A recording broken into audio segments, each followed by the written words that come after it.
Ay po'y dadako na po sa banal salita ng ating mahal na Panginoon. Ito po'y dadalhin po ng ating beloved ordained preacher, Nilo Miranda. Praise the Lord. Amen. Praise the Lord. God bless you po ating beloved Brother Ding. Everybody shout, praise the Lord. Palapakan natin ng malakas ang ating mahal na Panginoon. Lahat mo sumigaw ng praise the Lord. Purihin po ang ating mabait na Diyos. Tayo magkaisang manalangin. Let us pray. Hallelujah. Dakila't mapagpalang Ama Diyos na makapangyarihan sa lahat. Dakilang Diyos, aming kang pinapupurihan, pinapasalamatan, minsanan pa sa oras na ito, God. Salamat po marami sa iyong matamis at banal na presensya, O God. Salamat sa pribilehiyo na ibinigay mo sa amin muli sa araw na ito, namin kang sambahin, O Diyos. Sa mga prayers ng aming beloved parents in the Lord, beloved Honorable Pastor Willie Estrada Almeida, pagpalain mo kami lahat sa pagkikinig sa iyong banal na salita sa oras na ito. Patawarin mo kami sa aming mga kasalanan. Alisin mo anuman lang. We bind the power of darkness, we remove all. We bind the power of Satan and we remove the hindrance. In the mighty name of Jesus, I pray. Amen. Praise the Lord. Balik tayo po sa ating mga upuan, mga minamahal. Praise the Lord. Praise the Lord. Everybody shout, praise the Lord.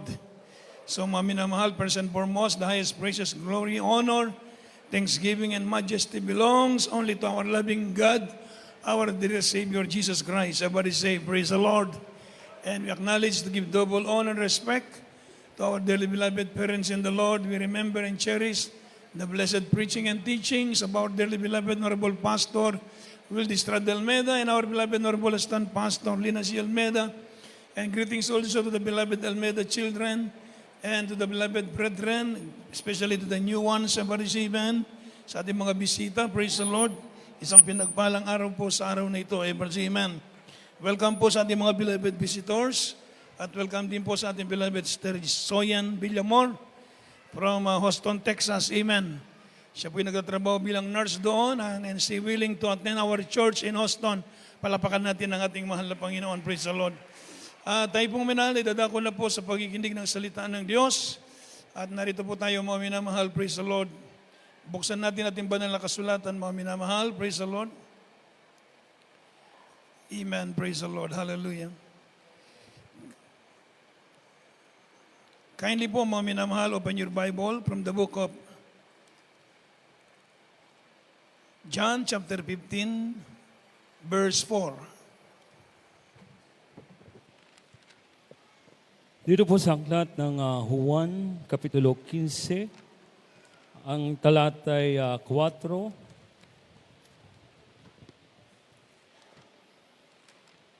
Kayo'y manatili sa akin at ako'y sa inyo, gaya ng sanga na hindi makapagbunga sa kanyang sariling maliban na nakakabit sa puno.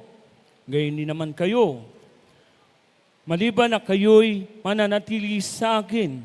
Sa 7, kung kayo'y magsipanatili sa akin at ang mga salita ko'y magsipanatili sa inyo, hingin ninyo ang anumang inyong ibigin at gagawin sa inyo. Sa 10, kung tinutupad ninyo ang aking mga utos, ay magsipagpanahan kayo sa aking pag-ibig, gaya ng aking pagtupad sa mga utos ng aking Ama, at ako'y nananatili sa kanyang pag-ibig. Sa 3, kayo'y malilinis na sa pamamagitan ng salita na sa inyo'y aking sinalita. Amen. Never shout, praise the Lord. Palapakan natin ng malakas ang ating mahal na Panginoon. Mga minamahal, everybody shout, praise the Lord. So mga minamahal, ang ating pag-aaralan sa oras na ito, itong tinatawag na the Christian responsibility. Everybody say amen. Sabi po ng ating nabasa, mga minamahal, pagkatapos ng tao ay makakilala sa Diyos, mga minamahal, after a person, mga minamahal, believe in Christ, mga minamahal, and is forgiven, he or she receive eternal life, mga minamahal, and the power to remain in Christ. So given that power, mga minamahal, the believer must accept the responsibility in salvation and remain in Christ. Ever say, praise the Lord. Sabi po mga minamahal, pagkatapos na tayo po inaligtas at napatawad ang ating mga kasalanan, ang bawat isa sa atin ay meron tinatawag na responsibility. Ever say, amen. Meron tayong obligasyon, mga minamahal, bilang Kristiyano. So, kung pag-aaralan natin, the Christian responsibility, gusto mo ng malakas na palakpak para sa mahal na Panginoon. Mga minamahal, Sa ating panahon ngayon, mga kapatid, marami po ang nadaya ang kaaway, every amen. Marami na bulag sa katotohanan. Maraming nadaya ang kaaway sa mga maling mga pagdoktrina. Itong tinatawag na doctrine of atheism, na naniniwalang walang Diyos, every amen. Yung doktrina ng evolution, mga minamahal, na we are simply animals. Tayo po'y galing lamang sa hayop. At itong tinatawag na doctrine of humanism, man is the measure of all things, and in Him alone is the solution to our problems. Yun po yung tinatawag na humanism. Pero lahat pong yan, mga minamahal, ay nabali, ever amen. Dahil sa ating paniniwala sa Diyos, pinagpala tayo ng ating mahal na Panginoon, ever amen. Amen. Na sinasabi nilang walang Diyos, dito napatunayan nating may Diyos, ever amen. Yung mga cancer, gumaling. Mga minamahal sa magitan ng prayer, palapakan mo natin ng malakas ang mahal na Panginoon. Yung iba't ibang karamdaman, gumaling dahil sa prayers. Ever amen.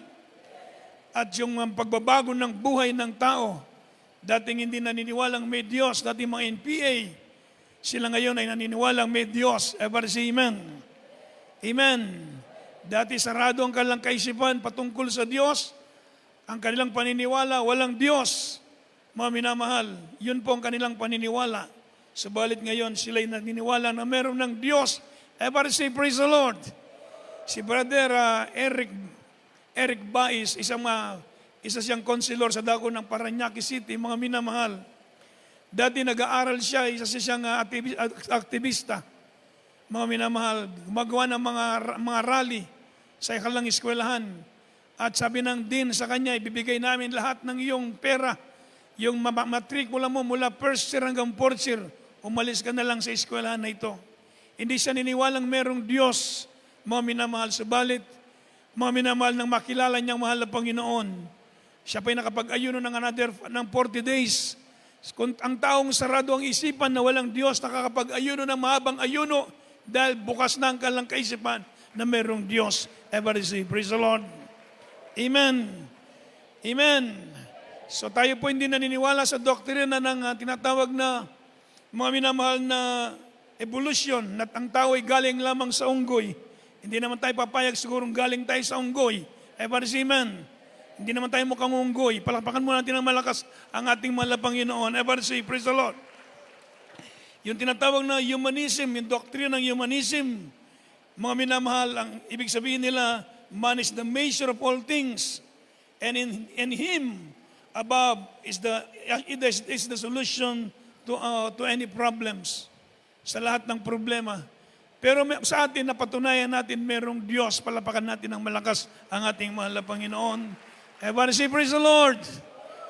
Ang ganda ng patutuo ng ating kapatid kanina, yung kanyang anak na 4 months, nasa ICU, mga minamahal, nasa ICU, may tubo na, at wala nang pag-asang mabuhay. Pero siya lumapit, nag-ayuno ng 3 days. Mga minamahal, pinalakas yung kanyang anak, tinanggal yung tubo, at ngayon po malakas, buhay. Palapakan natin ng malakas ang ating mabait na Diyos. I want to say, praise the Lord. So mga minamahal, bilang Kristiyano ngayon tayo tinawag ng Diyos, meron tayong responsibilidad. Meron tayong obligasyon. Hindi pwede mga minamahal na tayo'y aalis sa puno, ever amen. Sabi ng ating nabasa, kung kayo'y manatili sa akin at masalita ko'y manatili sa inyo, kayo'y magbubunga, ever amen. At anuman ang inyong hilingin sa aking pangalan, ipagkakalob ko, sabi ng Panginoon, ever amen. So the condition by which we remain in Christ, mga minamahal, una, keeping God's word continually in our hearts and mind, and making is the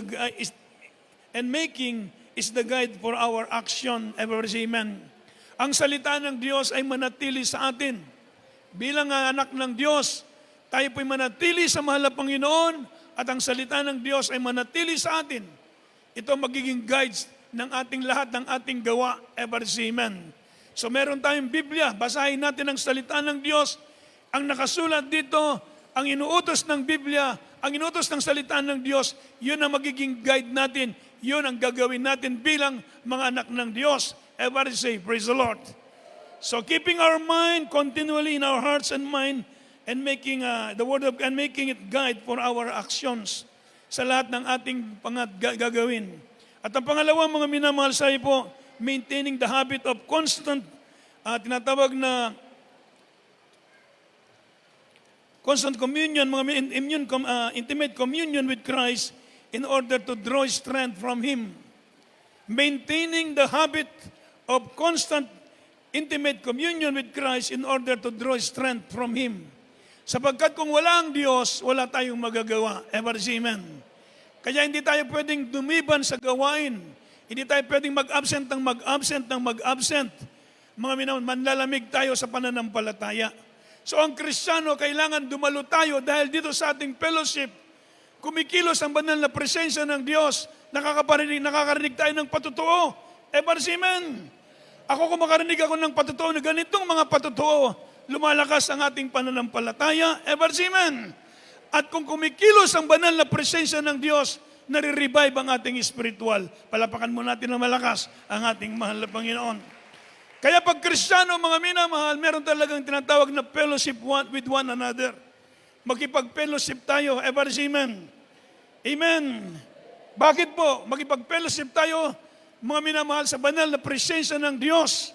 Hindi tayo pwedeng mag-absent. Sikapin natin na makadalo sa gawain sapagkat kung hindi ka nadadalo, mga minamahal, unti-unti, mawawala ka sa paglilingkod sa Diyos.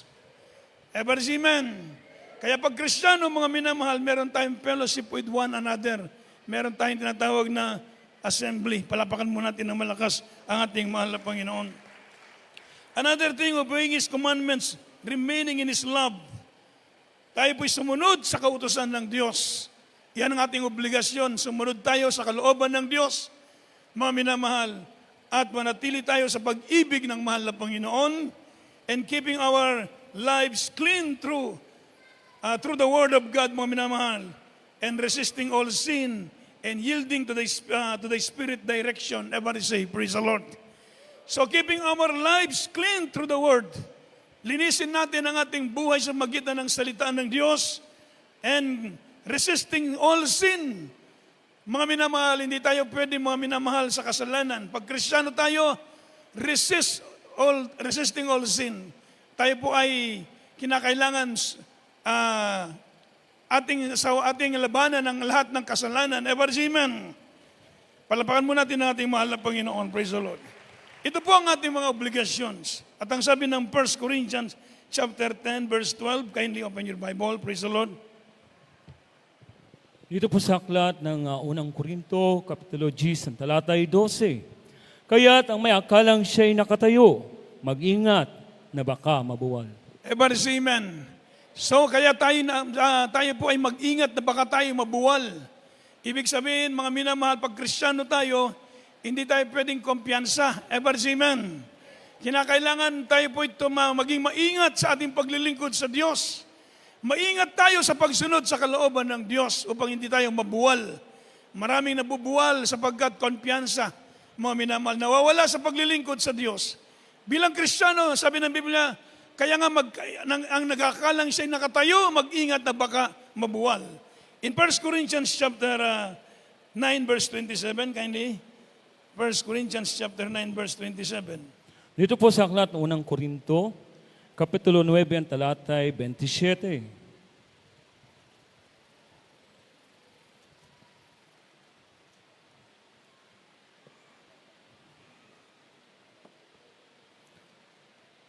Ngunit hinahampas ko ang aking katawan at aking sinusupil.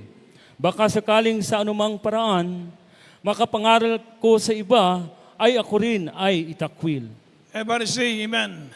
So tinatawag na discipline yourself. Kailangan disiplinahin natin ang ating sarili. Everybody say amen. Sabi ni Apostol Pablo, inahampas ko ang aking katawan at ang aking sinusupil, baka sakaling sa anumang paraan, pagkapangaral ko sa iba, ay ako rin ay takwil. Kahit ang mga mangangaral, sinusupil nila ang kanilang mga sarili, dinidisiplina ang kanilang mga sarili. Hindi porke nakatayo ka sa banal na pulpito, akala mo kung sino mga minamahal, hindi po. Ikaw mismo, Kung nagturo ka sa isa, yung tatlo nasa iyo. Amen. So disiplinahin natin ang ating mga sarili. Sabi niya po sa Pablo, baka sakaling sa anumang paraan, pag nakapangaral sa iba, siya rin ay takwil. So ibig sabihin, mga minamahal, meron tinatawag na disiplina. Palapakan mo natin ng malakas ang mahal na Panginoon. At ang sabi po ng Biblia, stand fast in the faith. 1 Corinthians chapter 16, verse 13. Kindly. Dito po sa aklat ng unang Korinto, Kapitulo 16. 16, ang talatay 13.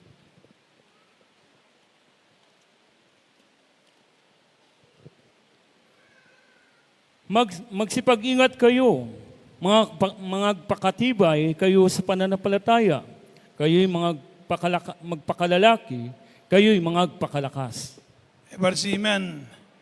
So magsipag-ingat kayo, magsipagpakatibay sa pananampalataya. Stand fast in the faith. Magtumayo tayo sa ating pananampalataya, magpakatibay at magpakalakas. Amen. Ito po yung ating obligasyon kapag tayo po'y naligtas na. Hindi pa tapos, mga minamahal.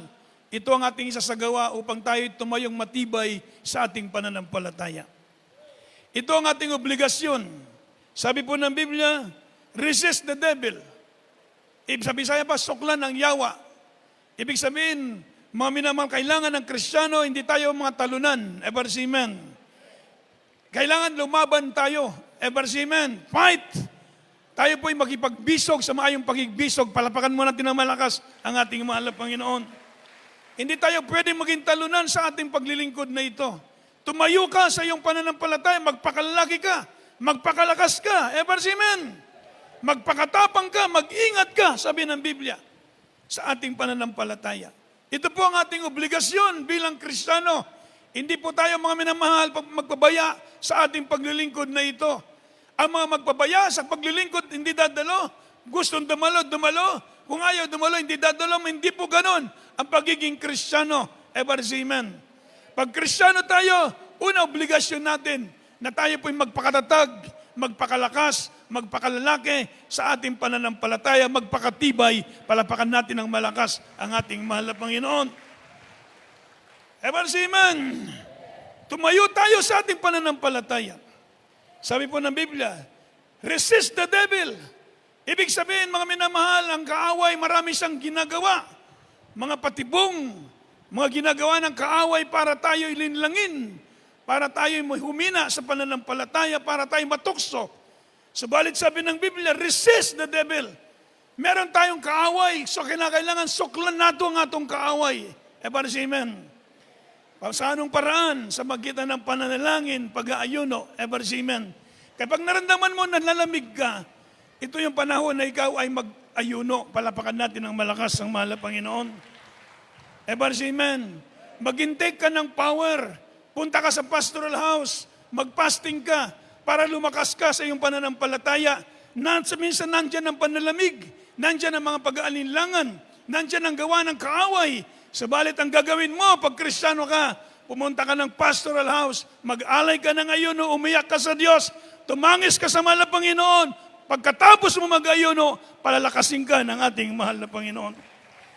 Para say, praise the Lord, yun ang obligasyon natin. Ito yung tungkulin natin. Kami, mangaral kami, ituro sa inyo anong dapat ninyong gawin. Tayong lahat gaganapin natin ang kalooban ng Diyos para tayo po hindi madaya ng kaaway. Amen. Hindi sabihin mga minamahal, hindi kayo workers. Kinakailangan ninyo mag-alay din ng fasting paminsan-minsan. Amen. Kinakailangan ninyong umiyak, mag-ayuno para sa inyong mga loved ones, para sa inyong sarili. Sabi nga ng mahal na Panginoon, habang nangangaral ang mahal na Panginoon, sinusundan siya ng maraming tao. At nang ang mahal na Panginoon, pinapasan niyang mabigat na cross, umiiyak yung mga babae sa Israel. Ang mahal na Panginoon ay lumingon at ang sabi ng mahal na Panginoon sa mga babae sa Israel, o mga babae ng Israel, huwag niyo akong tangisan. Tangisan ninyo ang inyong sarili at ang inyong mga anak. Ever say, praise the Lord. Ibig sabihin, ipanalangin ninyo ang inyong sarili at ipanalangin ninyo ang inyong mga anak. Kinakailangan iligtas natin ang ating sarili sa iwi ng generasyon na ito. Ever say, amen. Ito ang ating obligasyon bilang mga Kristiyano. Sabi namin, save yourself from this crooked, perverse, and toward generation. Mga minamahal, save yourself from this faithless generation. Iligtas natin ang ating sarili sa mundong ibabaw na ito nating ginagalawan, na nakita natin ang gawa ng kaaway. Mapalad na tayo dahil ipinaunawa na ng Diyos sa atin ang kanyang banal na kalooban. Isang malakas na palakpak para sa mahal na Panginoon. Amen. Kaya minsan dinadaan kitong mga ganitong responsibility para makuha ninyo ano bang obligasyon natin. Ano bang responsibilidad ng Kristiyano? Ano bang dapat ninyong isagawa? Ano bang dapat ninyong gawin, akbang na gagawin para sa inyong paglilingkod sa Diyos? Ayaw ng Diyos na tayo malamig sa pananampalataya. Ayaw ng Diyos na tayo maligamgam sa paglilingkod sa Kanya. Gusto ng Diyos tayo maging mainit sa paglilingkod sa ating mahal na Panginoon. Yung ginagawang kalooban ng Diyos ng responsibilidad bilang Kristiyano, mananatiling matatag sa kanilang pananampalataya. Everybody shout, praise the Lord. Kagaya ng mga minaman nagtayo ka ng bahay sa ibabaw ng bato. Meron tao nagtayo ng bahay sa ibabaw ng buhanginan. Pag dumating yung mga pagsubok, himampas ang hangin at ang ulan, mabubuwal yung bahay na tayo sa buhanginan. Sabalit yung nagtayo ng bahay sa batuhan, yun ang tinatawag ng mga wise Christians. Pagdating na pagsubok, mananatili silang nakatayo. Merong kaibahan, merong mabuwal, merong manatiling nakatayo. Yung nakatayo, yun ang sinabi ng Biblia, nakinig at ginanap ang salita ng Diyos. Everybody shout, praise the Lord. So meron tayong responsibilidad pala. Everybody say amen. Kailangan maintindihan natin mga kapatid para hindi po kayo mga minamahal mabdadaya ng kaaway, manlalamig sa pananampalataya. Ano bang responsibilidad ko? Baka tapos ako ay naligtas. Mga minamahal, ito po ang mga responsibilidad. Manatili tayo sa mahal na Panginoon. At ang sabi ng Biblia, kindly open your Bible from the book of Ephesians chapter 6 verse 10 to up to 18. Ephesians chapter 6 verse 10 up to 18. Dito po sa aklat ng Epeso, Kapitulo 6, ang talatay 10 hanggang 18. Sa katapos-tapusay, magpakalakas kayo sa Panginoon at sa kapangyarihan ng kanyang kalakasan. Sa 11, magbihis kayo ng buong kagayakan ng Diyos upang kayo magsitibay laban sa mga lalang ng dyablo. Sa 12, sapagkat ang ating pakikibaka ay hindi laban sa laman at dugo, kundi laban sa mga pamunuan, laban sa mga kapangyarihan, laban sa mga namamahala ng kadilimang ito sa sanglibutan, laban sa mga ukol sa espiritu ng kasamaan sa mga dakong kaitaasan. Sa 13, dahil dito, magsikuha kayo ng buong kagayakan ng Diyos upang kayo'y mga katagal sa araw ng masama. At kung magawa ang lahat, ay magsitibay. Sa 14, magsitibay nga kayo na ang inyong mga baywang ay may bigkis ng katotohanan na may sakbat na baluti ng katwiran. Sa 15, at inyong mga paa ay may mga panyapak na pangahanda ng ebanghelyo ng kapayapaan. Sa 16, bukod dito, ay taglayin ninyo ang kalasag ng pananampalataya na siyang ipapatay ninyo sa lahat na nangniningas na suligi ng masama. Sa 17, at magsikuha rin naman kayo ng turbante ng kaligtasan at ang tabak ng Espiritu na siyang salita ng Diyos.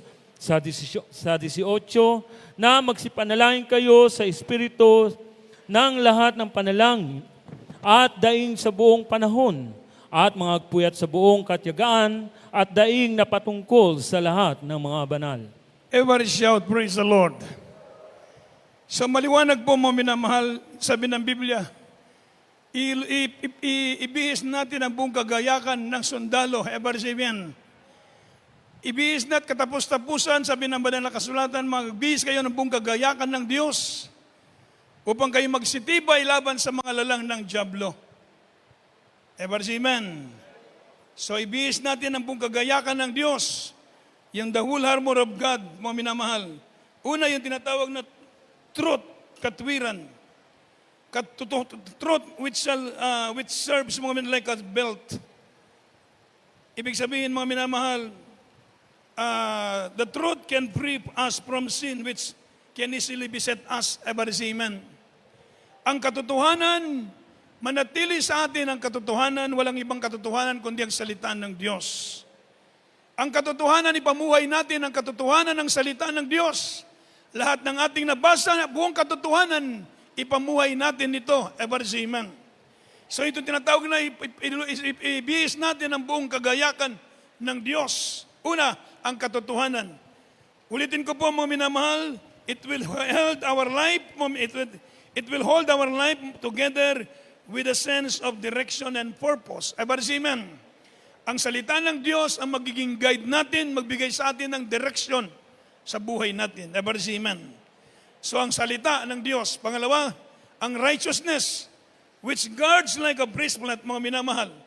Ito po ang breastplate ba, yung tinatawag na dito po sa belt, mga breast, mga minamahal na parang bulletproof. Everybody say amen. Gospel of peace. At ang sabi namin, ang faith, ang pananampalataya, ang kaligtasan ng salvation, at ang salitaan ng Diyos, at ang mga prayers. Ito po yung ating isagawa. Ito po yung ating responsibilidad ngayon. Ibihis natin ang buong kagayakan ng Diyos. Everybody say amen. Para tayo po'y makatayo sa mga lalang ng dyablo. Para tayo po'y magtagumpay sa ating paglilingkod sa Diyos. Para tayong lahat ay papasok sa kaharian ng Diyos at magmamana ng buhay na walang hanggan. Everybody say amen. Para tumayo tayong matibay, hindi tayo maging talunan, hindi ka konting hihip ng pagsubok, babagsak pag wala ka, hindi mo maintindihan ang paglilingkod mo sa Diyos. Kaya po mga minamahal, hindi basta-basta, ever say amen. Pero nagpapasalamat na tayo sa Diyos sapagkat ipinaunawa sa atin ng mahal na Panginoon ang kanyang banal na kalooban upang tayo tumayong matatag sa ating pananampalataya, isang malakas na palakpak para sa mahal na Panginoon. Everybody say, praise the Lord. Ito ang responsibilidad natin bilang Kristiyano, mga minamahal. Everybody say amen. Sabi po ng Biblia, keeping our lives clean through the Word. Linisin natin ang ating buhay sa magitan ng salita ng Diyos. Napakaganda ng patutuo.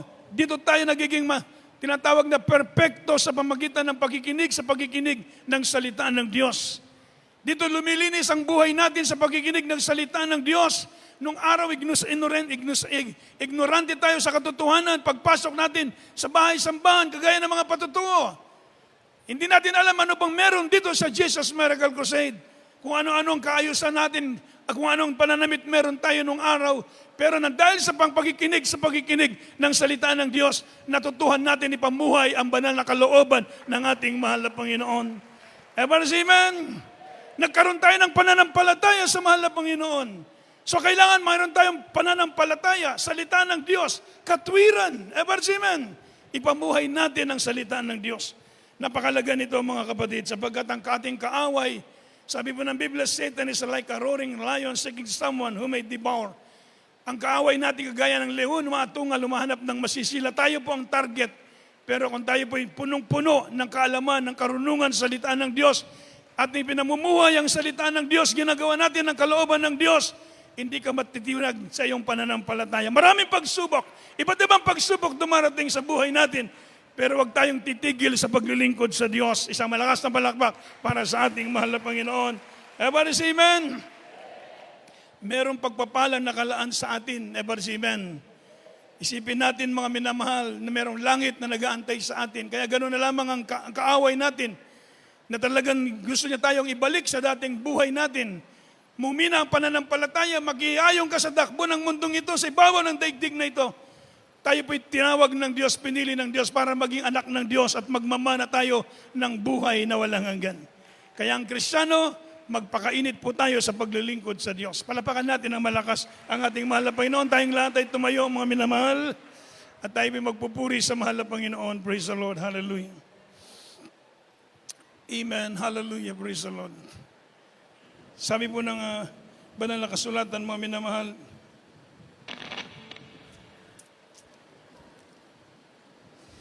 praise the Lord. The greatest matter of importance, our salvation, no? Ang ating pinaka-importanting bagay, ang ating kaligtasan. Huwag natin pabayaan ang kaligtasan ito. Ipagtrabaho natin, mga minamahal, hanggang sa pagbabalik ng ating mahal na Panginoon. Awitin natin ang mabait na Diyos. Kaya